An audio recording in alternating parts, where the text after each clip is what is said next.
Hola queridos amigos y hermanos, bienvenidos a un nuevo episodio aquí en Presbiteriano Confesional. Espero que estén bien cada uno de ustedes. Quiero invitarles ya desde el principio a que se suscriban un poco más abajo en mi canal, que también puedan compartir el material si les bendice, queridos hermanos. Pueden dar ideas también. Quiero invitarles también para este sábado. Este sábado voy a estar hablando sobre pentecostalismo.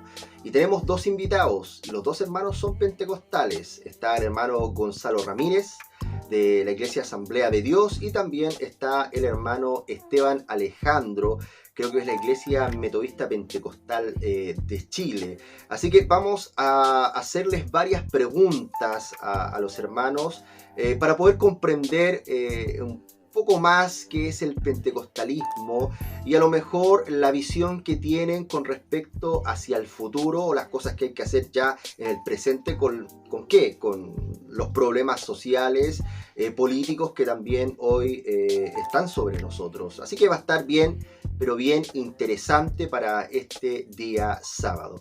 Hoy, queridos hermanos, voy a hablar sobre un autor. Tiene varias críticas. Es más, yo no lo recomiendo, no me gusta para nada. He leído sus libros. Tuve alguna vez, dos veces sus libros, los cuales después me deshice. Tengo uno por aquí, creo que está acá, este Celestito, que tiene que ver con el matrimonio. Lo regalaron hace unos años atrás y no me gusta, malo, malísimo. El hombre lamentablemente, no sé, cree más en estadísticas del New York Times a poner a la palabra de Dios como la única regla de fe y de conducta. Y claramente cuando un autor hace eso a mí me preocupa bastante, debo decirlo. Es fundador de Gospel Coalition o parte de aquellos que fundaron The Gospel Coalition. Y bueno, yo creo que ustedes ya deben saber de quién voy a hablar. Y tiene que ver con Tim Keller, queridos hermanos. Tim Keller, ministro, creo, de la PCA. No sé si hoy en día seguirá en la PCA, pero por lo que tengo entendido es o era ministro de la PCA. Bueno, eso ustedes pueden a lo mejor escribirme un poco más abajo para darme un poco más de datos. Pero voy a hablar acerca de Tim Keller, queridos hermanos, y me voy a tomar en especial de algunos artículos que algunos hermanos han escrito, especialmente unos hermanos que se hacen llamar Bautistas Reformados del Perú. Bautistas Reformados del Perú. Los hermanos Bautistas Reformados del Perú a Tim Keller lo acusan de ser marxista. Ustedes pueden escucharlo bien. Lo acusan de ser marxista.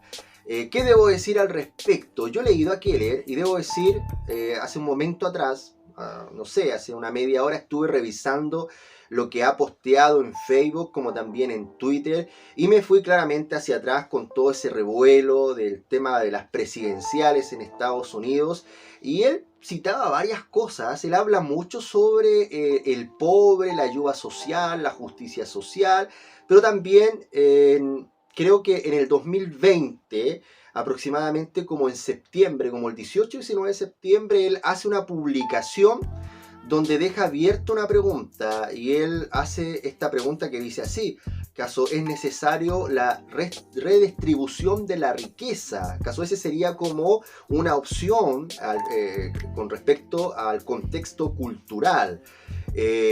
Bueno, eso deja como, bueno, debemos pensar allí, detenernos, qué quiere decir Keller con respecto a eso. Pero los hermanos bautistas reformados del Perú, bueno, y no me voy a referir al nombre, ¿ok? No me voy a referir al nombre de los hermanos, pero este blog lo acusan de ser marxista. Me gustaría leer parte de este blog, voy a dejarlo un poco más abajo para que ustedes lo puedan ver. Y ellos dicen esto: Tim Keller es uno de los líderes principales del movimiento antibíblico, así lo llaman ellos, llamado Nuevo Calvinismo. Él es uno de los pioneros en introducir la teología urbana basada en la redención cultural, convirtiendo la gracia de Dios en una gracia urbana y barata. Keller junto a Donald Carson fundaron The Gospel Coalition, o Coalición por el Evangelio en Español. Y es a través de esta organización donde mayormente difunden sus falsas enseñanzas. A ver, ¿qué puedo decir al respecto de lo que acabo de leer? Bueno, con respecto a la redención cultural. Conozco varios seguidores de Keller y debo decir que ellos andan con esto en la boca. El tema de la redención cultural, queridos hermanos. El querer redimir parte de la cultura, tomar parte de la filosofía de la cultura y traerla como dentro de la iglesia. Conozco a varios justicieros sociales también que siguen a Keller y hablan sobre esto de la redención de la cultura. Muchos también que se agarraron a piedrazos hace unos 2 años atrás, en el 2019, con carabineros, cuando sucedió este tema de la explosión antisocial, porque no fue una explosión social con respecto a lo que sucedió en nuestro país. Pero no estoy de acuerdo con esto, estoy de acuerdo con los hermanos, pero más arriba cuando habla del antibíblico sobre el nuevo calvinismo, bueno, a lo mejor ahí tendría a lo mejor algunas discrepancias, pero con respecto a eso estoy de acuerdo. Existen estos seguidores de Keller que avanzan de esta forma y quieren redimir la cultura a costa de la verdad, porque esto es así, a costa de la verdad. He visto a muchos de estos justicieros sociales que hoy en día están a favor de la izquierda, izquierdas que lamentablemente están a favor del aborto, están a favor de qué, y aunque no lo digan, digan no, que nosotros no estamos a favor de esto, pero están callados, ojo con eso. Cuando se habla sobre el aborto libre, cuando se habla sobre las ideologías de género y otras cosas más. Pero cuando se habla sobre la pobreza, cuando se habla sobre ciertas cosas, ellos, se puede decir, saltan como superhéroes a hablar sobre ciertas cosas. Y no de una forma bíblica. Creo que, bueno, bien lo dice Gary Knorr en uno de sus libros. Esta religión o esta forma de religión o la antítesis del verdadero evangelio, mejor dicho, busca revolución en vez de regeneración, busca cambiar la cultura o tomar parte de la cultura y hacerla de ellos en vez de transformar la cultura a través de la predicación del evangelio y de obedecer la ley de Dios. Es algo contrario, ¿no? Como que no se unen, no, para nada. Ok, sigamos con lo que dicen estos hermanos bautistas del Perú, que dicen un poco más abajo. En este artículo vamos a exponer la teología de Keller, la cual tiene su fundamento en la ideología del marxismo y no en Cristo. Eso es lo que dicen, lo que dice este artículo, ojo. Keller ha tomado la ideología del marxismo para formular la doctrina de la redención cultural en relación a la justicia social del marxismo. Bueno, eso es lo que hablaba hace un momento atrás, de personas que conozco que siguen a Tim Keller y tienen como esta forma de pensar con respecto a la justicia social y se adhieren a partidos políticos que son de izquierda, que buscan en cierto sentido ayudar al pobre, cosa que no he visto, realmente no he visto que esos tipos de ideología ayuden al pobre, porque no es así, para nada. Sigamos. En el año 2008 escribió un libro llamado La razón de Dios, y en la parte final de dicho libro dice lo siguiente: he utilizado la literatura, la filosofía, las conversaciones de la vida real y el razonamiento para explicar cómo la fe en un Dios cristiano es una creencia profundamente racional. Lo que Keller está diciendo, es lo que dicen ellos, es que su propósito es utilizar la filosofía y el razonamiento humano para hacer que la creencia en el Dios de los cristianos sea una opción eminentemente racional. ¿Cuál es el problema con esto? Que está reemplazando el poder y la obra de Dios, quien da la fe para creer en Cristo, por una fe meramente racional. Esta fe es la fe del nuevo calvinismo, una fe meramente racional o intelectual, sin una regeneración espiritual, la cual conlleva a una unidad bajo la filosofía del sandemanianismo. Además, la fe cristiana no depende del raciocinio o voluntad o disposición humana, como propone Keller, sino que la fe es un don de Dios. Con respecto a eso, no he leído en profundidad, es lo que dicen o lo que escriben estos hermanos bautistas del Perú. Sigamos más abajo. Dice así: ¿dónde está el escudriñador de este siglo? ¿No ha enloquecido Dios la sabiduría de este mundo? 1 Corintios 1, 19, 21. Un poco más abajo, Keller y su formación marxista. Dice así: en su libro La razón de Dios, Keller reconoce su admiración por un profesor luterano, el cual lo describe como un luchador social lleno de profundas dudas acerca de la doctrina cristiana tradicional, y confiesa haber aprendido de su profesor luterano el espíritu de amor al universo que exige que trabajemos por los derechos humanos y la liberación de los oprimidos. Vemos entonces que la universidad estuvo fuertemente influenciada por la teoría crítica neomarxista de la escuela de Frankfurt. Él admite que fue emocionalmente atraído por el activismo social e ideología de los neomarxistas. No sé cuál será la fuente de ellos, pero quiero aclarar, son los hermanos bautistas del Perú, un artículo que voy a dejar un poco más abajo para que ustedes lo puedan leer, los que hacen estas aseveraciones con respecto a Tim Keller. Sigamos leyendo un poco más abajo. La escuela de Frankfurt en la que estudió Keller era de filosofía marxista desde la década de 1920. La escuela constaba inicialmente de estudiantes marxistas disidentes que estaban preocupados de que algunas de las profecías de Marx con respecto al eventual colapso del capitalismo se cumplan. Sin embargo, eso no ocurrió, ya que el capitalismo fue creciendo. Estos intelectuales fueron repelidos y los marxistas buscaron otras vías para cambiar la sociedad.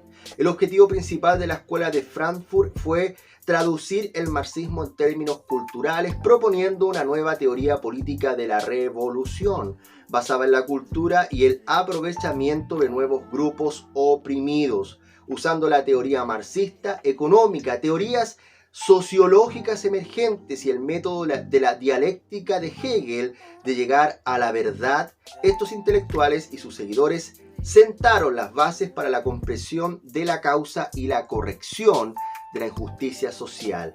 Hoy en día, el marxismo cultural es el cultivo de las ideas de la corrección política en muchos países occidentales, y Keller tomó ese concepto, a lo cual él llama la redención cultural o reforma de la cultura.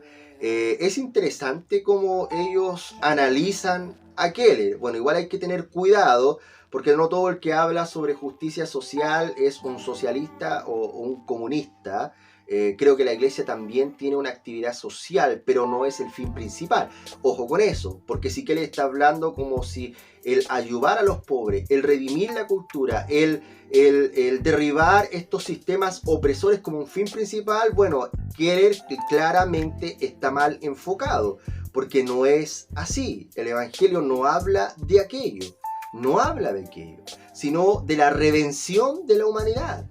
Cristo vino al mundo a salvar a pecadores, pecadores que transforman la cultura. Transformamos la cultura para la gloria de Dios a través de la ley de Dios, queridos hermanos, implementando la ley de Dios en la sociedad, etcétera, etcétera. Ojo con eso. Dice, Keller indica que cuando tuvo contacto con un grupo de personas que creían en la injusticia de este mundo, su forma de pensar cambió por completo, y a partir de eso se interesó en formar e iniciar nuevas comunidades cristianas basadas en la justicia social de este mundo. Pero omite decir que estas personas estaban influenciadas por la ideología marxista de la escuela de Frankfurt, queridos hermanos. Es interesante. Keller y la teología de la liberación. Nuevamente, queridos hermanos, estoy tocando un artículo que se escribió de Keller, de unos hermanos que se hacen llamar Bautistas Reformados del Perú. Este es un artículo que voy a dejar un poco más abajo. La teología de la liberación es un movimiento político que interpreta las enseñanzas de Cristo como un manifiesto a favor de la liberación de los oprimidos y marginados de las condiciones económicas, políticas y sociales injustas. Se fomenta el activismo político en el nombre de Cristo, sobre todo en relación con la justicia social, la pobreza y los derechos humanos. El sacerdote católico Gustavo Gutiérrez fue quien popularizó esta filosofía con su libro Teología de la Liberación, escrito en 1968. Paréntesis, tengo un video hablando sobre qué es la teología de la liberación. Así que lo voy a dejar al final de este video, por acá arriba, en uno de estos dos lados, para que si estás interesado lo puedas ir a ver. En su libro, Gutiérrez afirma que Dios tiene una preferencia por aquellas personas que son insignificantes y marginados. Dijo que los pobres son un subproducto del sistema en que vivimos y de la que somos responsables. Ellos son marginados por nuestro mundo social y cultural. Ellos son el proletariado oprimido y explotado. Cuando empezamos a oír la palabra proletariado, ya sabemos que una teología de la liberación viene ya condicionada desde la raíz con el marxismo, queridos hermanos. Es más, la teología de la liberación es una forma de marxismo que intenta condicionar o meterse dentro de estas instituciones para tomarlas como instrumentos para su lucha. Esto es así. Es más, el pensador o filósofo, no sé cómo llamarlo, Antonio Gramsci, habla sobre esto, de que la lucha debe llegar a tomarse, mejor dicho, estas instituciones, a infiltrarse en iglesias y en todo tipo de instituciones para poder tomar las mentes, hacerlas cautivas con este tipo de filosofía. Estoy parafraseando, pero es el pensar de Antonio Gramsci. Ustedes pueden buscar allí, pueden googlear, poner Antonio Gramsci, algunas frases de Antonio Gramsci y bueno, va a salir aquella que acabo de parafrasear, queridos hermanos. Sigamos con Keller. Keller en su libro Justicia Generosa usa los mismos términos que usa Gutiérrez. No he leído Justicia Generosa, debo decirlo. No lo he leído. El libro comienza diciendo que el Dios de la Biblia se destaca como un Dios en el lado de los débiles y de la justicia para los pobres. Incluso en su libro alaba a Gutiérrez por hablar sobre el Dios de los pobres, pero describe a Gutiérrez como un teólogo latinoamericano y omite en su libro el hecho de que Gutiérrez es un falso maestro del catolicismo. Eso es interesante. Yo que he leído a Tim Keller en alguno de sus libros, Keller es siempre ambiguo. Es como que no le gusta quedar mal con nadie. Políticamente correcto, esa es la palabra. Hace unos días atrás hablaba sobre el tema de la necesidad de predicar la ley hoy en día. ¿Por qué predicar la ley o hablar sobre la ley? Porque claramente la ley muestra nuestro pecado. Estamos siendo, ¿cómo puedo decir? Malos, violentos. Estamos cometiendo un pecado al mostrarles a los demás su condición. No, para nada. Claramente esto debe hacerse con amor y con misericordia. Pero la ley, y el mismo Pablo lo dice, es como un espejo que nos muestra nuestro pecado. A través de la ley yo conozco mi pecado. Si la ley no dijera, no codiciarás, yo no sabría que codiciar es un pecado. Es así. La ley nos muestra nuestro pecado. Y los reformadores, los puritanos, queridos hermanos, predicaban, hablaban sobre la ley de forma evangelística para poder llevarnos a Cristo. Porque ese es el fin, que a través de la predicación fiel del Evangelio los hombres puedan correr a Cristo. Pero ojo, antes de la buena noticia, los hombres deben ser despertados, sus conciencias deben ser despertadas y deben ver que están bajo maldición, que están bajo la justa ira de Dios. Esto debe ser así, para que ellos puedan entender que deben correr a Cristo. Los catecismos hablan sobre esto. Catecismo mayor, catecismo menor de Westminster. Y Tim Keller, que muchas veces cita los catecismos, al momento de hablar de pecado, no habla de pecado. Es más como que le cuesta hablar de pecado. creo que hay una palabra que está utilizando hace muy poco, que no es pecado, sino inhumanizar, algo así, algo por el estilo. Pero como que a él le cuesta hablar de pecado. Y con eso hay que tener cuidado. Cada vez que tú te encuentras a un ministro del Evangelio ambiguo con respecto al pecado, tú debes tener cuidado. Debes tener mucho cuidado con aquel ministro o con aquel pastor. Ojo con eso, ojo con eso. Los ministros están llamados a predicar todo el consejo de Dios. Están llamados a predicar fielmente el Evangelio, queridos hermanos. Así que ojo con la ambigüedad de muchos hoy en día. Aquellos políticamente correctos aún así en las predicaciones. Con esto, y vuelvo a repetir, no estamos hablando de predicar y apuntar el pecado del otro con ira, con resentimiento, con desprecio. No, queridos hermanos. Como dijo, creo que fue Spurgeon, si no fue así, corríjanme. Somos mendigos que hemos encontrado el pan de vida y llamamos a los otros mendigos igual que nosotros, a que vengan y coman de este pan, que es Cristo, queridos hermanos, con amor y con misericordia. Ojo con eso. Tim Keller escribe: Dios ama y defiende a los que tienen menos poder económico y social, y así debemos hacerlo nosotros. Eso es lo que significa practicar la justicia.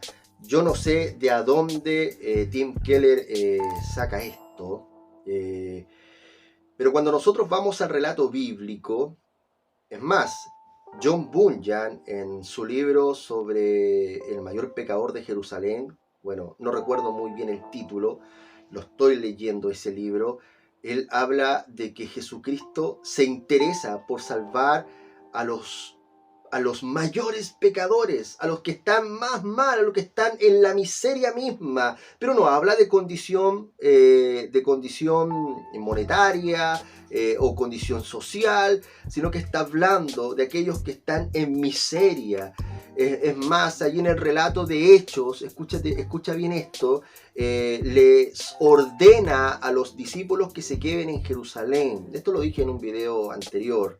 ¿Por qué en Jerusalén? Porque allí estaban los hombres y las mujeres que tenían manchadas sus manos con la sangre del Hijo de Dios, que merecían, queridos hermanos, que cayera fuego sobre ellos, pero Jesucristo estaba interesado en que el Evangelio se les predicara a los de Jerusalén, que algunos de ellos pudieran ser salvos, predicarles el Evangelio, y allí los apóstoles parten predicando el Evangelio. Recordemos lo que sucede en Hechos 2 y después lo que sucede en Hechos 2, 38 y 39, de cuántos se convierten al Señor, se arrepienten de sus pecados.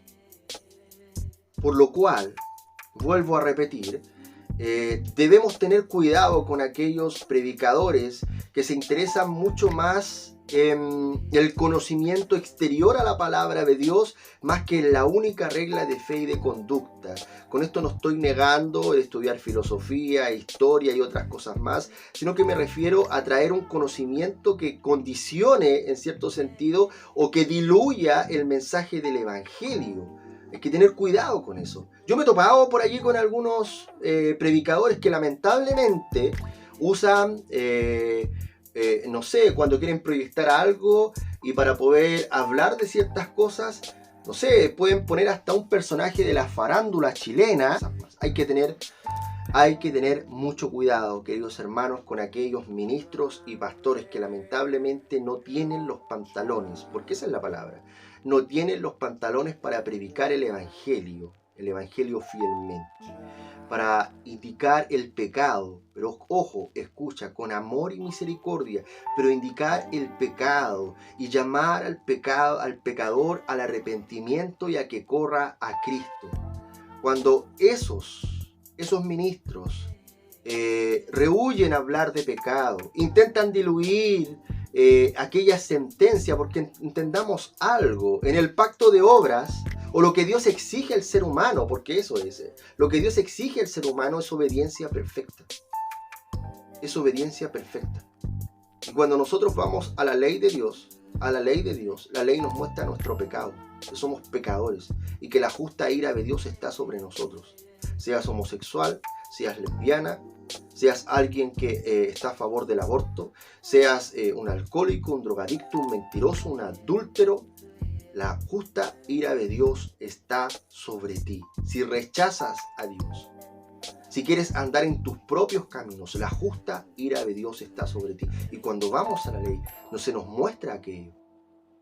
Nuestras conciencias deben ser despertadas. ¿Para qué? Para poder correr desesperadamente a nuestro único Salvador llamado Jesucristo. Ese es el Evangelio que se ha predicado por siglos, queridos hermanos. Y muchos han sido salvados. Por lo tanto, hay que tener cuidado, vuelvo a repetir, con este tipo de movimiento del nuevo calvinismo, no neocalvinismo, nuevo calvinismo, mayormente del lado más americano, con Tim Keller y otros personajes que lamentablemente se están guiando por un lado político, un lado más progresista, queriendo ayudar al pobre, justicia social, y como para no quedar mal empiezan a abrirse a ciertas cosas y a quedarse callados en otras más. Entonces hay que tener cuidado, mucho cuidado. Yo personalmente no recomiendo a Tim Keller, no me gusta para nada. Vuelvo a repetir, él es muy ambiguo. Existe un video por allí en YouTube donde se le pregunta sobre la homosexualidad, creo que también se le pregunta sobre el Islam, y él se complica bastante porque está en un lugar donde hay mucha gente, lo están grabando y a él le complica mucho. Y debo decir, no me gusta para nada Tim Keller, no lo recomiendo, queridos hermanos. Y bueno, eso. Esto que acabo de leer, queridos hermanos, no es de mi autoría, es de los hermanos bautistas reformados del Perú, que hacen un análisis de otros artículos que están un poco más abajo, que están en newcalvinist.com. Los voy a dejar un poco más abajo para que ustedes los puedan revisar. Están en inglés. Es una página que bueno, tiene buenos artículos, debo decir. Esta que está en inglés, para que ustedes puedan observar y puedan analizar sobre esto, queridos hermanos. Espero hacer otro video para hablar de otras cosas acerca de Keller, porque tengo otros datos acerca de él. Quiero dejarles en este momento el video aquí al ladito, para que puedan ver cómo Keller se complica, porque se complica bastante. Él se complica bastante, así que se los voy a dejar un poco más adelante para que ustedes puedan verlo por acá. Así que, queridos hermanos, nos vemos en un nuevo episodio aquí en Presbiteriano Confesional. Recuerda dar un poco más abajo like a este video, compartir si te interesa. Sé que a lo mejor van a llegar varios comentarios, a lo mejor dislike. Hay mucha gente que sigue a Keller y lamentablemente no se da cuenta sobre esto. Debemos ser como los deberes, analizar bien las cosas que nos entregan. Sé que a algunas librerías a lo mejor tampoco les va a gustar esto, porque también venden a Keller, y bueno, estamos en un libre comercio. Pero personalmente no me gusta. Debo decir que el libro que está acá sobre el matrimonio es pésimo, no me gusta para nada. Existen mejores libros. Debo decir que el libro de John Piper lo recomiendo, encuentro muy muy bueno el libro de John Piper. Y también hay un libro que tengo por acá, queridos hermanos, creo que lo guardé en otro lado, pero es el libro de Douglas Wilson, que es Reformando el Matrimonio. Está un poco más allá. Reformando el Matrimonio, lo recomiendo, absolutamente recomiendo esos libros. Una visión reformada, una visión confesional, queridos hermanos, con respecto al matrimonio cristiano piadoso, las responsabilidades del marido, el ser hombre, el ser varonil, queridos hermanos, cosas que a veces en Tim Keller son tan como este posmodernismo le ha hecho mucho daño al evangelio, queridos hermanos. Hoy lamentablemente el ser varonil es como algo como que no se acepta, pero dentro del cristianismo se nos llama a nosotros, los varones, ser hombres con los pantalones bien puestos en nuestros hogares, entregar todo por la familia, cuidar, amar a nuestras esposas, y también hay responsabilidades de las esposas también hacia los maridos. Bueno, quiero dejarlo hasta acá. Podría seguir hablando con respecto al tema, pero me gustaría hacer un segundo capítulo porque me van a llegar, escúchenme bien, me va a llegar material sobre Tim Keller, más amplio, con mejores datos y mejores fuentes, claramente, que también las voy a dejar abajo para que ustedes puedan investigar al respecto. Así que nos vemos en un nuevo episodio. Recuerda suscribirte un poco más abajo, así que nos vemos.